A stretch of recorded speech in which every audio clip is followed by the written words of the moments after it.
ماتم و نوح اور غم کی یہ زینتیں، چاہتا ہے یہ دل یوں ہی قائم رہے، چاہتا ہے یہ دل یوں ہی قائم رہے، آہ پھٹتا ہے دل کس طرح سے کہیں الوداع الوداع الوداع حسین، میرے مہمان ہے آخری یہ سلام، تجھ پہ قربان ہے آخری یہ سلام، شاہ ذی شان ہے آخری یہ سلام، شاہ ذی شان ہے آخری یہ سلام، دل یہ ویران ہے آخری یہ سلام، الوداع الوداع الوداع حسین، بخش دے ہو گئی ہو جو کوئی خطا،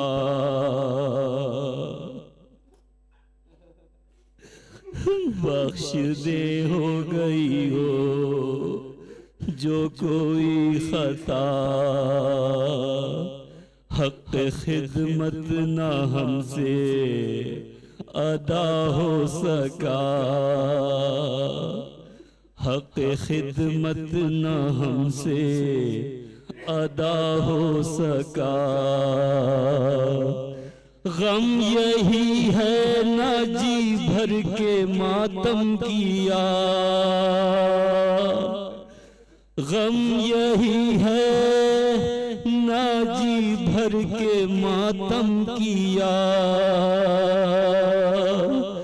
تیری خاطر نہ کیوں اپنا سر دے دیا، الوداع الوداع الوداع اے حسین، گر جیے سال بھر تو کریں گے یہ غم، گر جیے سال بھر پھر کریں گے یہ غم، مولا ہمیں اگلا محرم دکھائیں، گر جیے سال بھر پھر کریں گے یہ غم، روئیں گے پھر تیرے غم میں مل کر بہم، اور اگر مر گئے تو یہ ہوگا علم، اور اگر مر گئے تو یہ ہوگا علم، ہائے افسوس جی بھر کے روئے نہ ہم، الوداع الوداع الوداع حسین، الوداع الوداع الوداع حسین، الوداع حسین اے حسین الوداع، الوداع اے شاہ مشرقین الوداع، بنت احمد کے اے نور عین الوداع، بنت احمد کے اے نور عین الوداع، ہے مجاہد کے لب پر یہ بین الوداع، الوداع الوداع الوداع حسین، الوداع الوداع الوداع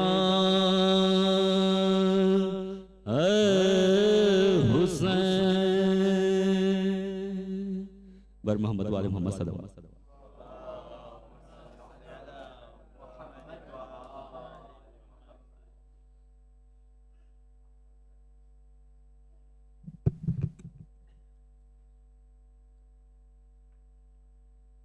محمد وآل محمد صلوات.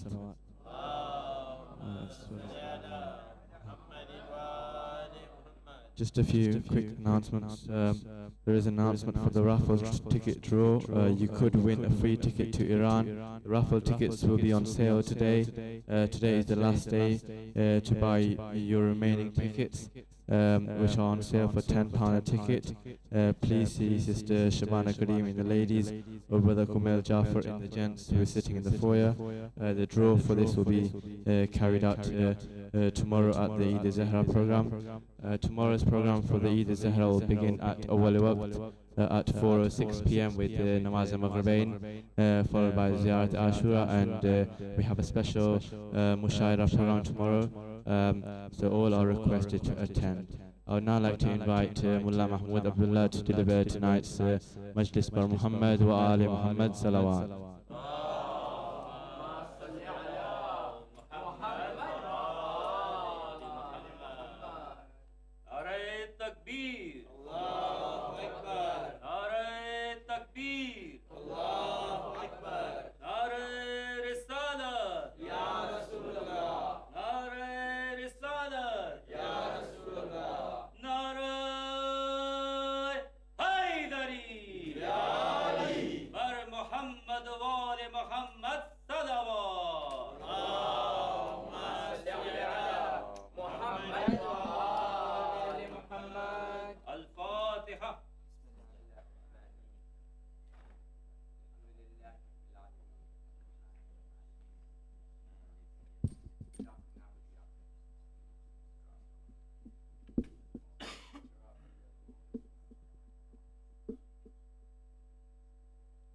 أعوذ بالله من الشيطان اللعين الرجيم. بسم الله الرحمن الرحيم. الحمد لله رب العالمين، والصلاة والسلام على خير خلقه ونور عرشه، أفضل الأنبياء والمرسلين، حبيب إله العالمين أبا القاسم محمد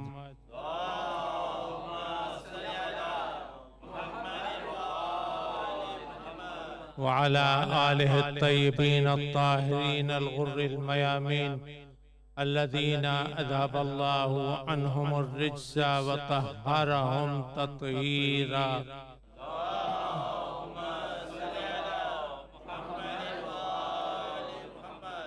أما بعد فقد قال أمير المؤمنين علي بن أبي طالب صلوات الله وسلامه عليه: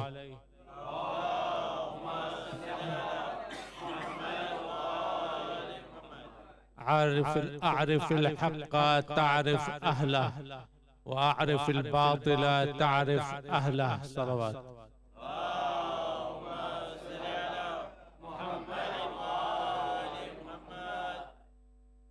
امام Amir al-Mu'mineen has diagnosed the disease of the entire Ummah from the earliest time up to now, and perhaps up to for a long time to come. He says, know the truth and you will know who is on the truth. And know the falsehood and you will know who is on the falsehood. The problem with the Muslims is this, that they overturn the formula. Instead of knowing the truth and then fitting in the people according to that criteria, what they do is they have specified certain personalities and they try to fit in the truth with those personalities, whether they are right, whether they are wrong, but this is what they have been doing. And that's why those who are on the truth, the Ahlul Haq, have been suffering because of this pervert thinking. This is a pervert thinking. The right form of thinking is this, that first of all, define what is the truth. Define what is the truth, and then you will be able to know that who is abiding by that and who is acting on the principles of the truth. Now, when they claimed, Hasbuna Kitab Allah, sufficient for us is the book of Allah, they knew that they will be the first ones to breach this formula. They knew it, because when Siddiqa Tahira, Fatima Zahra, Salawatullah wa Salamullahi alayha,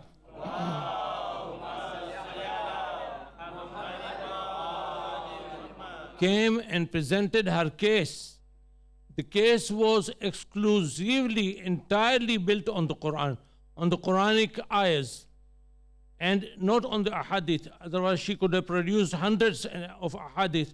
Who didn't know what is the Fazilat of Fatima Zahra? Everybody knew who is the.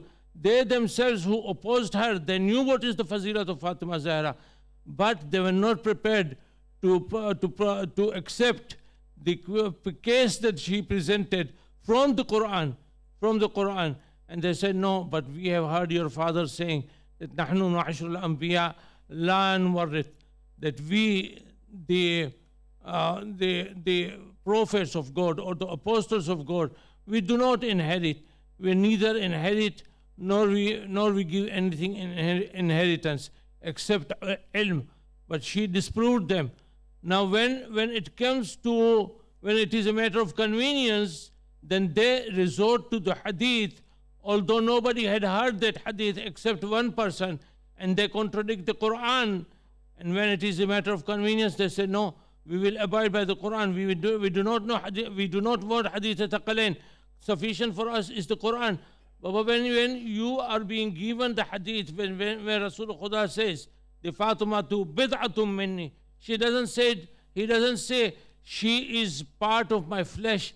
He doesn't say she is part of my body. No, he says she is part of me. Whatever I am, Fatima is.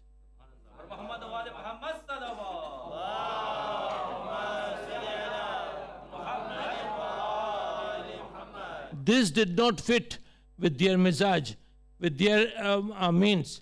This did not fit. But when Siddiqa Tahira presented ayat upon ayat from the Quran, and they thought that now she is proving them wrong, she is proving them to be on the falsehood, they said, no, but this is what your father said. We cannot do anything about it. So the matter is this: Amir al-Mu'mineen has showed the formula. أعرف الحق تعرف أهله. First of all, know what is the truth, and then you will know who is on the truth. And then we know the batil. أعرف الباطل تعرف أهله. Know the falsehood, and then you will know who is on the falsehood. We are passing through a very critical time. First of all, I will mention a hadith, a very important, a very vital, a very famous hadith of the 11th Imam, Hazrat Imam Hassan Askari salawatullah wa salamullahi alayhi.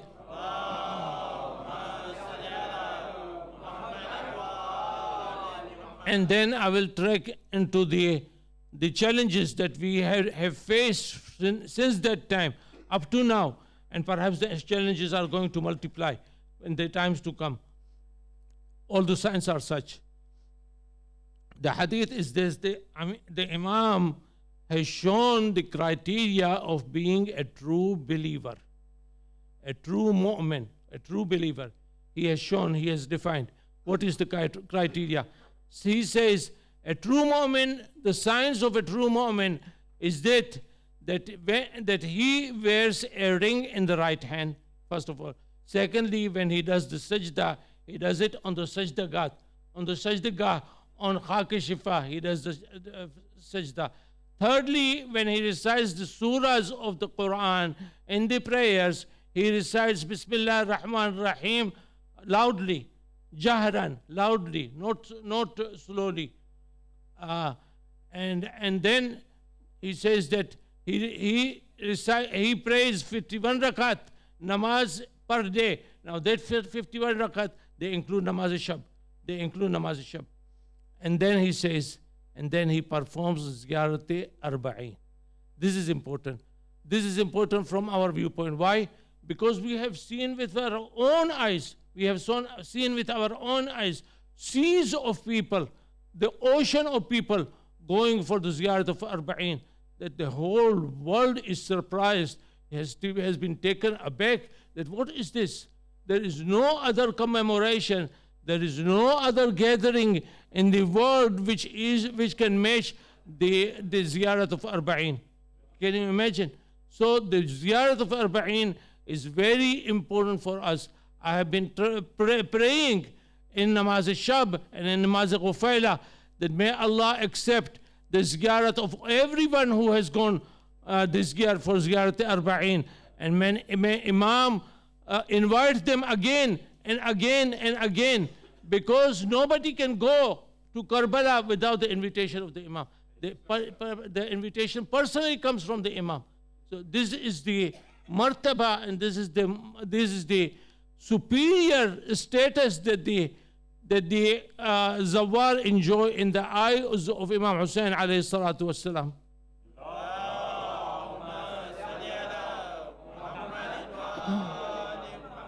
Now, a few years ago, most probably 2004 it was, we saw that there was a terrorist attack on the shrine of Askariyin alayhim salatu wassalam.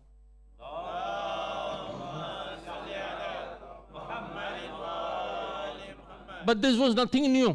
If I can connect it with the past history, and what happened to Askariyin and what might happen in future, because the future is very uncertain, because when the attack happened on the shrine of Askariyin and the shrine of Askariyin was destroyed, I myself heard the joint interview of the defense minister and the home minister of Iraq at that time, and both of them said that the amount of explosives that were transported to the shrine of Askariyin, it happened through a period of 12 hours. It was not possible to transport this amount of explosives inside the shrine of Askariyin, to implant it and to put it on every single pillar inside the shrine without there being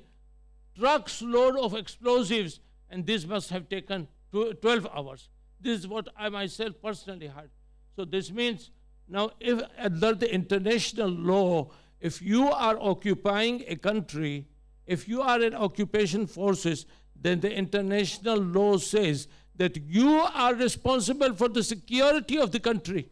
So where was the security of the country? What were the occupation forces doing at that time, that they allowed these terrorists to transport such an amount, such a load of explosives inside the shrine of Askariyin? You know, the shrine of Askariyin was like a pillar.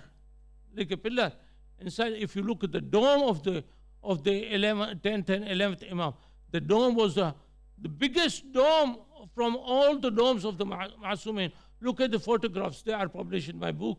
In my book, the dome was such a huge dome. It's not possible to destroy it so easily. It was not possible to destroy the pillars inside the shrine so easily. but there was an international conspiracy in which the occupation forces were definitely involved.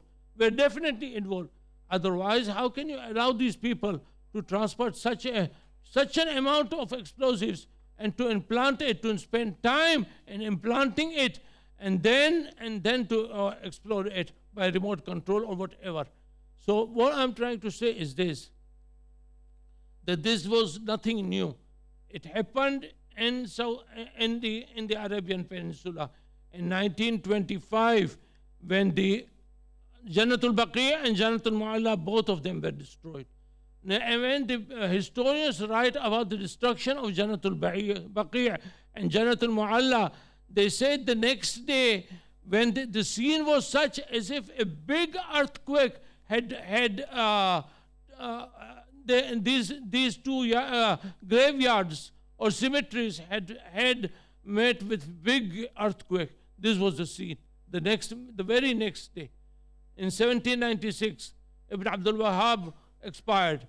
When he expired, his own father, Abdul Wahhab himself, his own father and his own brother, Ismail ibn Abdul Wahhab, both of them were very good people. They were jurists, and they warned people, don't follow Ibn Abdul Wahhab. Don't follow Muhammad ibn Abdul Wahhab. He is going to deceive you. He is going to misguide you. Both of them warned them. Now today, if you look at the books written by Ismail ibn Abdul Wahhab, they are banned in Saudi Arabia. They are banned. You can't find the books written by Ismail Abdul Wahhab, because they know that the books of Ismail ibn Abdul Wahhab are going to unveil the true face of the Wahhabism. Now today, whatever is happening, this terrorism, which is spreading around the world like wildfire, this terrorism, if you want to know what terrorism is all about, what ISIS or Daesh or Al-Qaeda are all about, or Taliban for that purpose are all about, that you got to know what Wahhabism is all about. If you know Wahhabism, you will know all these terrorist groups. But what sort of damage they are doing? They are not only doing damage to the Muslims, they are not only doing damage to the reputation of the Muslims, they are doing damage to Islam, they are doing damage to Quran. That whenever anybody says that these are the Muslims, they are doing it all in the name of Islam, they say that if this is what Islam is all about, that we don't want to know anything about Islam. This is the damage they have done. This is the damage that Wahhabism has done. And for what purpose? For the purpose of remaining in power, for the purpose just because they are sitting on the stock of oil money, or on the petrodollars. But they should know that this is going to come back to them. It's going to reverse the whole conspiracy that they have played against Islam, against the Quran, against the Muslims, against the integrity of the Muslims. It's going to reverse itself, and it is going to come back to them at home. Now here, when the destruction took place in 1925, and they thought in 1825, was it 1825? 1925. But before that, before they were able to destroy the cemetery of Jannatul Baqi' and Jannatul Mu'alla, and the graves of the Ahlul Bayt and of the Sahaba in Jannatul Baqi' and in Jannatul Mu'alla, what they did is this: they became very ambitious. In 1796, when Ibn Abdul Wahhab expired, they became very ambitious, and they crossed the borders of Arabia, and they went into Iraq. There was a huge massacre that took place in Karbala. They attacked Karbala in 1801 and in 1803, and they massacred 5,000 innocent people, the dwellers of Karbala. They massacred them, they butchered them like anything. In 1801 and 1803. In 1806, they attacked Najaf Ashraf, and they wanted to do the same thing in Najaf Ashraf, but they failed. In 1811, they kept on attacking Karbala and Najaf on and off. And then what happened is this. Then in 1846, there was this Turkish general called Namik Pasha. He is the one at that time, the Ottoman Empire, which whose Aqidah was Nasibism. These people were never lovers of Ahlul Bayt. They were never followers of Ahlul Bayt. They were Nasibis. They conspired with the Wahhabis and they attacked Najaf and Karbala again and again. But then what happened is this. Between Iraq and Iran, there were these telegraphic lines that were installed. As soon as the telegraphic lines were installed, the communication between the Maraja of Iran and the Maraja of Iraq became easy. They became very close to each other through telegraphic lines, and they became united. And they thought that now we are facing a challenge, that these people will get united and they are going to face us. So their enmity decreased a bit.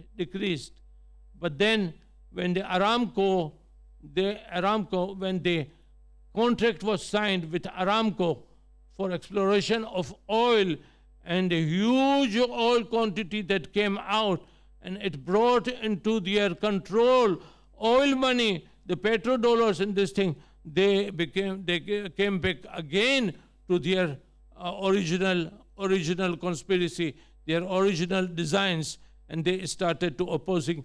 Now their main enemies are the Shias, are the followers of Ahlul Bayt. You know why?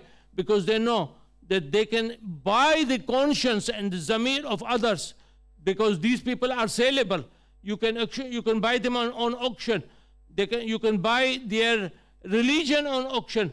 But the lovers of Ahlul Bayt, you can never buy them. So this is for sure. All their concentration now is on the lovers of Ahlul Bayt. This so-called coalition of fighting terrorism that has been formed recently. What is this coalition? The terrorism originates from their own ideology. Why have they formed this coalition? This coalition is against the Shias. It is against Iran and against Hezbollah. It is against Iraq and against Syria. This is the whole purpose. It's not against their own people. Because the whole world now speaks frankly in the media. Look at the media. Listen to the news. Listen to the interviews and the commentary, and you will be able to see people now speak frankly. They don't give a damn to them. They speak frankly that it is their ideology that is spreading terrorism in the world. It's spreading in the West, in their own countries, in other countries as well. But the whole coalition and the whole designs are now concentrated towards the Shias. And we have to know, we have to be careful. There are two things which are very much connected with our flesh and blood. There are two things. First of all is this Azadari. Azadari is connected with our flesh and blood. No matter what happens, we are not going to abandon Azadari, because it is our identity. It is our Iman. It keeps us alive. Today, if we are worth any mention at all, it is because of Azadari. Secondly, which is keeping us alive, is the ziyarat, the silsila of ziyarat. The ziyarat that takes place, whether it is Medina, whether it is Karbala, whether it is whatever, all the holy places, we are the one who take the pride that we visit these holy places. When a few years ago, Abdullah bin Jabreen, one of the muftis of the Wahhabis, he came in open and he declared that the shrine of Imam Hussein and Bibi Zainab have to be destroyed. He said they have to be destroyed. If you are to stop people from performing shirk, then the shrine of Imam Hussein and Hazrat and Bibi Zainab have to be destroyed. The whole shirk is originating in their mind, in their ideology, and in their way of thinking. You know, when I just spoke a minute ago about the interview that I heard of the Minister of Foreign Affairs, of Minister of Defense, and for Home Minister of Iraq. Both of them said that this could not have to happen in few hours. It has taken a long time, and there are people who have conspired with them and who have cooperated with them in destroying the shrine of Askariyan. Similarly, if you look at the interview that after this interview, I heard the next day the khutbah of Jum'ah from Masjidul Haram, Haram. That man already had heard the news, because the news was now spreading like wildfire, that after the destruction of the shrine of Askariyan, there were retaliations taking place, because this was asking for trouble. You were provoking people who were peacefully living with each other, coexisting with each other for so many years. You provoked them intentionally. You provoked them, and what do you expect? Some of the more holiest places were destroyed. Some of the holiest places were destroyed, and you expected them to sit still, not to react. They reacted, and with a retaliation. Although at that time the Marja'iyat came in the forefront, and Ayatollah al-Udma, Sayyid Ali Husseini al-Sistani, Damdullah al-Ali, he came and he gave a fatwa that any attack of revenge against others' property or against the masajid of others is haram. He gave a fatwa, it's haram. You know, as much as the Sayyid Sistani's fatwa of al-Hashd al-Sha'bi, when the Sufyani forces had come out and they wanted to destroy Karbala and Najaf, and he said, now the Hashd of al-Sha'bi, the public should come out and should defend the holy places. And 2 million people came in defense of the holy places, and it resisted them, and they were careful not to do this thing. Now, whenever a difficult time comes, it is always you will see that the Marja'iyat comes at the forefront and tries to save the situation. It tries to save the situation, and it has succeeded. Nobody else has succeeded. The Marja'iyat has succeeded. And I'm not saying it. Jalal Talibani at that time, who was the president of Iraq, he said, whoever are blaming Ayatollah Sistani, they are misinformed. They are wrong. Ayatollah Sistani saved the country from civil war. He put the civil war, it was about to explode. And when civil war explodes, many people, or innocent people, are going to die.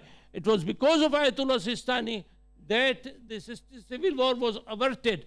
The civil war was averted. You see, and here in Hashd al-Sha'bi, when the public came out in defense of the holy process, they said now the terrorists and their nurturers and their supporters and their financiers, and who is providing them easy access through its borders, Turkey, and whoever is providing arms and ammunition to them, now they have to think 10 times before they take any step, because now they are going to face the entire public. The entire public is prepared to sacrifice itself. This is the situation which we must be aware about, because the challenges are going to increase and increase and increase. The shar is not going to reform itself overnight. No, the shar is going to be there because they are entertaining shaitan in their mind. Shaitan is controlling their mind. It's not going to be. But we who are the followers of truth, أعرف الحق تعرف أهلك, because تعرف أهله, because our Ma'asumin have given us this criteria, that this is what we are leaving for you. And then now we have to know in what will be our position if tomorrow, God forbid, they try the same thing, the same designs, the same terrorism as they did in Samarra, as they did in Baqi', in Jannatul Mu'alla. If they try it tomorrow in Karbala and Najaf, then our duty, then it will be wajib aini. Every single person of the community will be responsible for defending these holy places. Because if we lose our holy places and if we allow them to do whatever they like, then we are going to lose our own integrity, our own honor, our own respect. We will not, our own identity is going to be abolished. And this is not what we want. We have to know that this is the sort of. Now, during the time of Imam Hassan Askari, salawatullah wa salamullahi alayhi,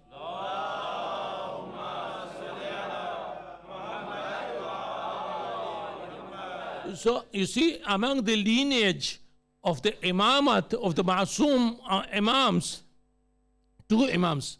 Among all the imams, there are two imams who are Hassan. The rest are Muhammad, they are Ali, they are Hussein.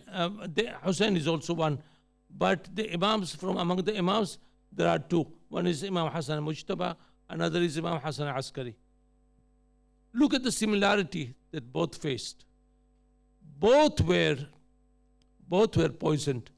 But there was a difference in poisoning Imam Hassan and in poisoning Imam Hassan Askari. The poison of Imam Hassan was Zahre Halal. It was so bad and so bad poison that it reacted immediately. It immediately reacted, and the Imam died after his liver came out in the form of vomiting. Whereas the poison of Imam Hassan Askari was different. It was a slow poison. It was not a fast poison. It was a slow poison. Gradually, it affected the health of Imam Hassan Askari, so much so that his child, Imam Sahib al-Asr, Ajjallahu Ta'ala Farajahu Sharif,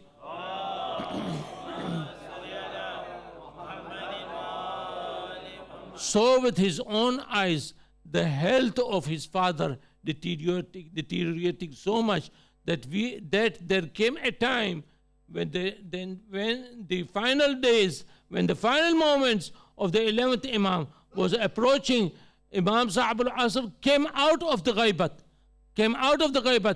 He was ordered by his father to go back in the ghaibat, because he told him that they are not after me, they are after you. Through me, they want to get at you. You see, this is the Hujjatullah. Allah, when He sends His representatives, He also sends with them all the means of protecting them, keeping them safe. This is the whole thing. Imam Sahib al-Zaman was ordered by his father to go back in ghaibat. He said, they are not after me, they are after you. When they tried all their best. During the time of the Abbasis, they tried their best. Why Imam Hassan Askari is called, why are these two Imams, the 10th Imam and the 11th Imam, are called Askariyain? Of the Askari means the military camp.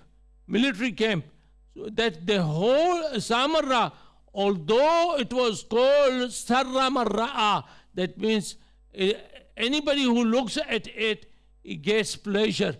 Anybody's sight gets pleasure by looking at it. This is what is called, what means Sarra Marra'a. The name is Sarra Marra'a, but the short form is Samarra. So the Sarra Marra'a, this Askariyain, at that time was a camp. The whole thing was a camp. When the Abbasis were taking pride, look at our military prowess that we have got, that you are not going to face us. Imam Hassan Askari only looked at the sky, and he showed him by sign. He said, look at our power. And when he saw that the whole skies were filled with the power of the malaika, of the angels, they are at our disposal. The things that is at your disposal is perishable, but the things that are under our disposal are not perishable. They are not perishable.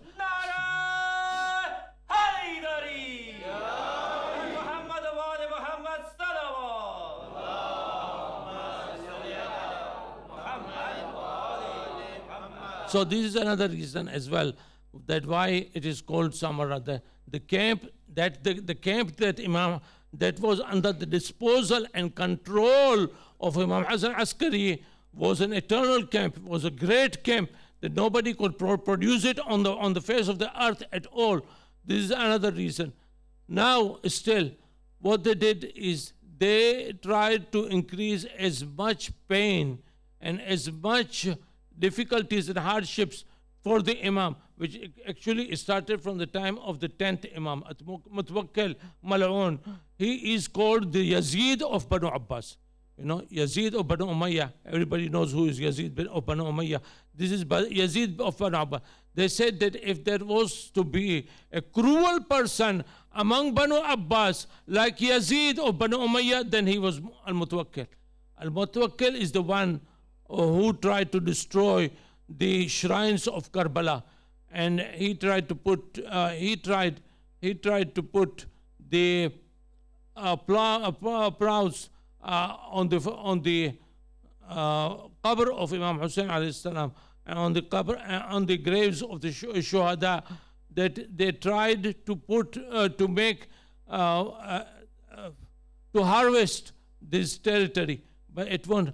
The plows, these were not able to. They were not the cattle did not go a step forward towards it, but they remained before they reached the graves. They remained behind, so they did not succeed. Then they tried other means as well, other means by opening the river of Furat and making. But the river of Furat started doing tawaf around the graves of Imam Hussein. The water of Furat started doing tawaf. They were not able there. They failed in that attempt as well. Now this is the way Allah subhanahu wa ta'ala protects the signs of his sincere servants who live for him, who die for him, who sacrifice everything for him, and they show through their deeds, through their kirdar, through their morals, through their moral strength, that what is that our existence is only for Allah. And that's why in his childhood, when Imam Hassan Askari alayhi salatu wassalam,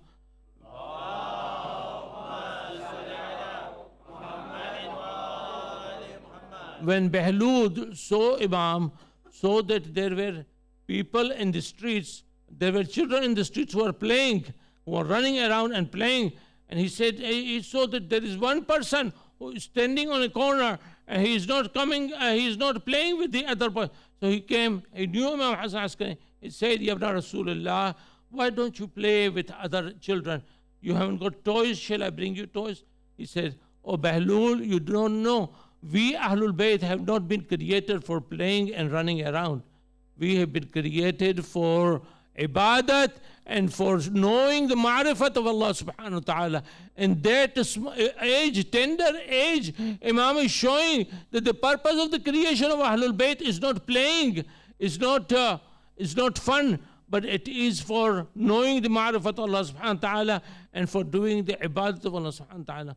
Bahlul, see, Bahlul has got a very strange history, that although the people say that he was mad, but he acted as mad in order to conceal his wisdom, his underlying wisdom. Look at the wisdom that Bahlul had. And all the wisdom that Bahlul had was because of being in the company of the Aimma alayhimu salatu wasalam. They trained him and they showed him how to behave with others, and when he is among the rulers, how to behave in taqiyya. And whenever he came in contact with the rulers, he spoke in their language. When he came in contact with the Muhibbani or Ahl Bayt, he spoke in their language. That one day people saw that Bahlul, whenever night falls, he goes to the cemetery. He too goes to the Qabristan and he sleeps there. They said, Bahlul, people go away from the Qabristan, and you at the time of nightfall, you are going to the cemetery to sleep there. What is the reason? Why don't you come to the city and sleep there? He said, people of the city are coming to the Qabristan. How can I go to the city? People of the city themselves are coming towards the Qabristan. They are filling in the Qabristan. How can I go towards the city? And he said that the city is not worth living in, because people there are betraying each other, they are lying with each other, and they are doing khayanat against each other. They are doing ghibat against each other, and they are not worth living with, because they are not reliable and they are not trustworthy.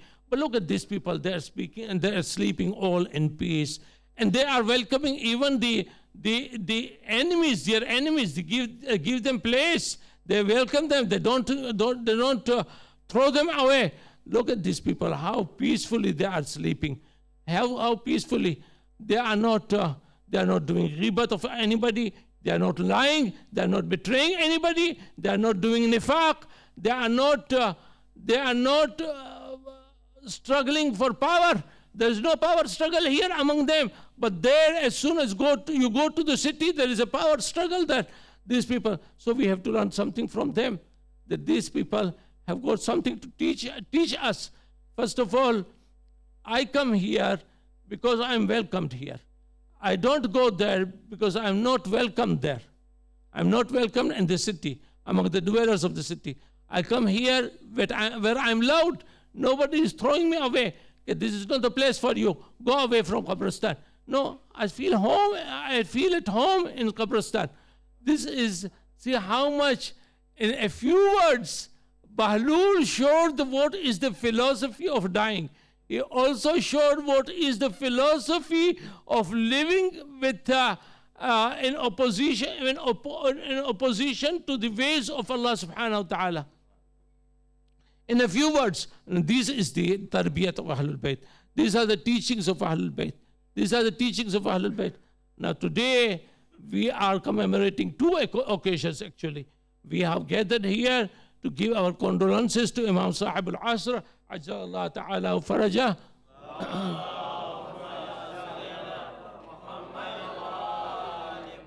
On the martyrdom of his father. And we are also, this is a concluding majlis of Ayyam Azah. Now I don't know how many of us will be alive next year, but this is a concluding majlis. Because it is a concluding majlis, I am going to recite the Masaib in great detail, because I want to console myself that if there is any deficiency we have left during the Ayyam Azah, that today we are going to try to fill that deficiency, You see, this is Azadari, as we said, is our izzat. It is our abru. Azadari हमारी इज्जत है, हमारी आबरू है, हमारी identity है. हम कायम हैं आज़ादारी की वजह से, और हमारे होली प्लेसेस की वजह से, अमाकिन मुक़द्दसा की वजह से. अगर वो हैं वजूद में तो हम वजूद में हैं, अगर वो वजूद में नहीं है तो हम वजूद में नहीं है, तो हमारा वजूद बिल्कुल बेकार हो जाता है. लिहाजा ये जानने की ज़रूरत है कि हमने क्या हक़ अदा किया.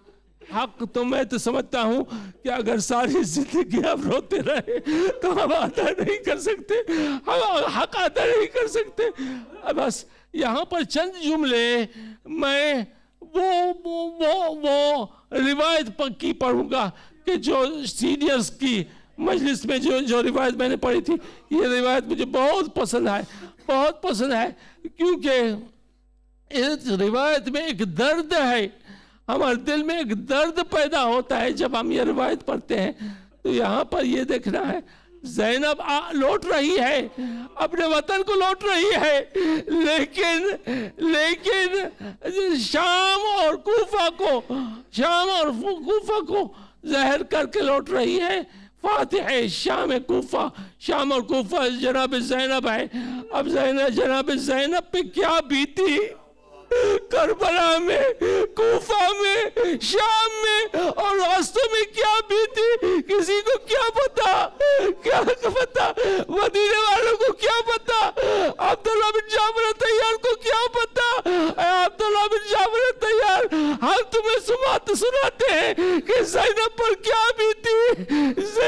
گھر پہ کیا بیتی جب امیر المومنین اپنی بیٹیوں کو لے کر مدینے سے کوفہ آئے. جب کوفہ دارالعمارت بنی تو امیر المومنین اپنی بیٹیوں کو لائے. تو یہاں پر ایک عجیب سا انداز تھا امیر المومنین کا بیٹیوں کو شہر کوفہ میں داخل کرنے کا. دیکھیں امیر المومنین نے چادر زینب و ام کلثوم کا اتنا اہتمام کیا کہ جب کہ جناب صدیقہ طاہرہ کی قبر پہ جایا کرتے تھے فاتحہ پڑھنے کے لیے تو جناب زینب کو رات کے اندھیرے میں لے جایا کرتے تھے. ایک مرتبہ جناب امیر المومنین فاطمہ زہرا کی قبر پر بیٹھے ہوئے ہیں کہ اچانک آواز آئی یا علی آپ یہاں پہ بیٹھے ہیں. وہاں پر زینب جاگ گئی ہے, رو رہی ہے, ماں کو یاد کر رہی ہے. جب امام علی واپس آئے دیکھا کہ جناب زینب جاگ گئی ہے, ماں کو یاد کر رہی ہے. اتنا اہتمام کیا ہے امام علی نے جناب زینب اور ام کلثوم کی چادر کو سنبھالنے کے لیے کہ جب کوفہ منتقل ہوئے ہیں تو روایت یہ لکھ رہی ہے, روایت یہ کہہ رہی ہے جب کوفہ شہر نزدیک آیا امیر المومنین نے حکم دیا ذرا عماریوں کو یہاں پر روکو. عماریاں روکی گئی. کہا زینب, بیٹی زینب ذرا عماری سے اپنا چہرہ باہر نکال کر ذرا دیکھو. کہا کیا ہے بابا میں دیکھ رہی ہوں کیا ہے. کہا دیکھ لو زینب یہ چوک کوفہ کا پہلا چوک ہے.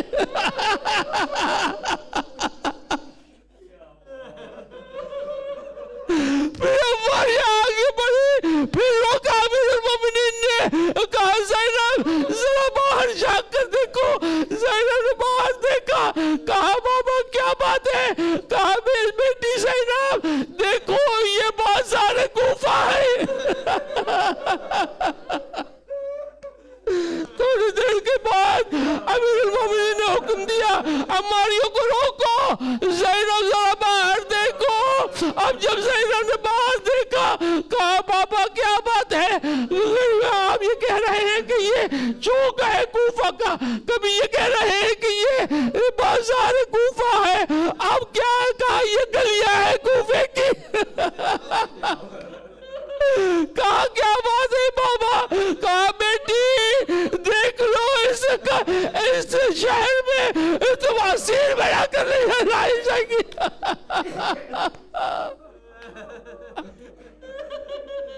آپ کیا سمجھتے ہیں کیا زینب یہ سب کچھ بھولے گی. کیا زینب یہ سب کچھ بھولے گی. کربلا زین العابدین سے پوچھو. زین العابدین سے پوچھو جب زین العابدین نے جب اپنی پھوپھی کی مصائب کو یاد کیا زین العابدین کو پوچھا گیا مولا یہ کیا بات ہے یہ کہ آپ کی پھوپھی کی چادر سرخ کیوں تھی, لال کیوں تھی, کیا سفید چادر نہیں تھی.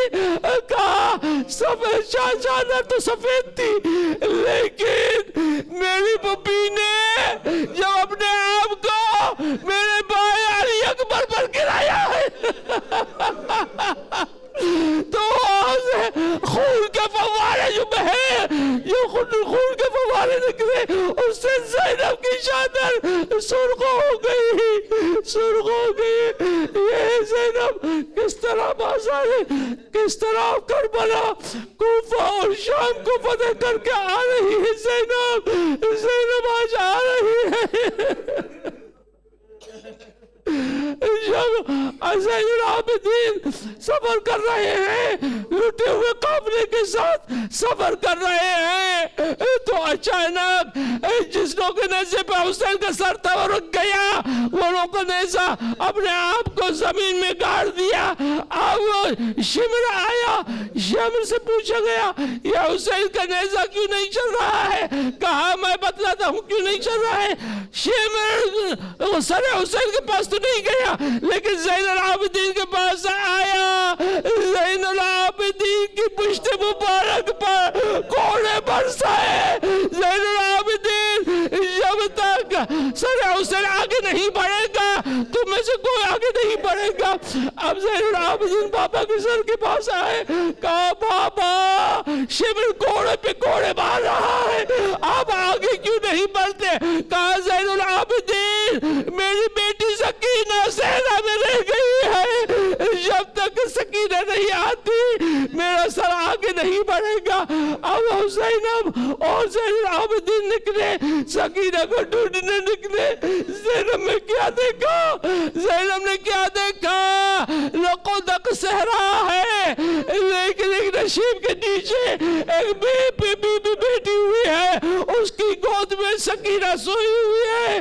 زینب نے کہا اے بی بی, جب سے اس کا بابا شہید ہوا ہے یہ بچی آرام سے سو نہیں سکی, لیکن اب میں دیکھ رہی ہے کہ تمہاری گود میں یہ آرام سے سو رہی ہے. اے بی بی ہمیں بتاؤ کہ تم کون ہو؟ اب یہاں پر نقاب الٹی. کہا زینب تم نے اپنی ماں کو نہیں پہچانا, اے زینب تم نے کیا مدینہ چھوڑا؟ میری روح تمہارے ساتھ ساتھ رہی. زینب یہ اگر میری گود میں آرام کی نیند نہیں سوئے گی تو کہاں پر آرام کی نیند سوئے گی؟ لہذا سکینہ کو اٹھایا, سکینہ کو اٹھایا اور بی بی فاطمہ زہرا کو, بی بی فاطمہ زہرا کو اپنی داستان سنائی. ماں ہم پر کیا مصیبتیں بیتی, ہم پر کیا مصیبتیں بیتی. اس بچی نے تماچے کھائے, اس بچی نے تماچے کھائے, اور تماچے کھانے کا انداز آپ کو پتا ہے کہ تماچے کھانے کا انداز کیا تھا. یہ دو روایتیں, ایک روایت ہے ایک امام زین العابدین کی کہ جہاں پر زین العابدین نے بتلایا کہ کس طرح بی بی زینب کی چادر سرخرو ہوگی. دوسری روایت ہے کہ جو خولی ملعون نے کہی ہے, جب وقت کے خولی ملعون کو اس کے مختار کے دربار میں پوچھا گیا کہ خولی یہ کیا بات ہے کہ بچی کے کانوں سے لہو بہ رہا تھا, اور یہ زینب کے چہرے سے لہو کیوں بہ رہا تھا؟ ارے زینب کا چہرہ زخمی کس طرح ہوا؟ خولی نے کہا میں بتلاتا ہوں. جب کہ بعد شہادت حسین خیموں میں آگ لگا دی گئی اور میں گیا لوٹنے کے لیے, میں نے دیکھا کہ اکثر مال تو لٹ چکا ہے, باقی کچھ نہیں بچا ہے, لیکن میں نے دیکھا ایک 4 سال کی بچی کے کانوں میں بندے ہیں. حالانکہ ان بندوں کی کوئی قیمت نہیں تھی, لیکن میں نے بندے اتارنا چاہا, اس بچی نے اپنے کانوں پہ ہاتھ رکھ دیا, کہا مجھے چھونا نہیں, یہ ابھی عبداللہ حسین کا تحفہ ہے, میں نے چھوا تو نہیں, لیکن میں کان سے بندوں کو چھینا, اس بچی کے کانوں سے لہو بہنے لگا. کہا اور خود یہ بتلا زینب کس طرح زخمی ہوئی؟ کہا میں نے چادر چھیننا چاہی, لیکن زینب نے اپنی 2 ہاتھوں سے اس طرح چادر کو تھامے رکھا کہ میں چھین نہ سکا. میں نے سوچا کہ میں اپنے نقصان کیوں کروں, میرے ہاتھ میں کوڑا تھا, میں نے کوڑا اٹھایا زینب کے چہرے پر لگایا. میں نے زینب کے چہرے پہ کوڑا مارا, چہرہ زخمی ہوا, چادر چھوٹ گئی, میں نے چادر کو چھینا. ہائے زینب مدینہ پہنچ رہی ہے, کربلا سے ہو کر چہلم کی زیارت کر کے کربلا پہنچ رہی ہے. جب مدینہ نزدیک آیا, جناب ام کلثوم نے صدا دی, اے ہمارے جد کے مدینے ہمیں قبول نہ کرنا. ہم جب یہاں سے چلے تھے تو ہماری گودیں بچوں سے بھری ہوئی تھی, آج جب ہم لوٹے ہیں ہماری گودیں خالی ہیں, ہمارے بچے نہیں ہیں. اے منشد کے مدینے ہمیں قبول نہیں کرنا. جبکہ بشیر نے کہا امام زین العابدین نے مجھے بلایا، کہا بشیر تمہارے بابا جو تھا، تمہارے بابا شاعر تھے، ہمارے شہر میں شاعری کیا کرتے تھے، تم بھی شاعری کرتے ہو؟ کہا مولا میں کوشش کرتا ہوں۔ کہا ذرا مدینے میں جاؤ اور خبر دو کہ میرے بابا قتل ہو گئے ہیں۔ اب بشیر کہہ رہا ہے میں جب یہ مدینے میں داخل ہوں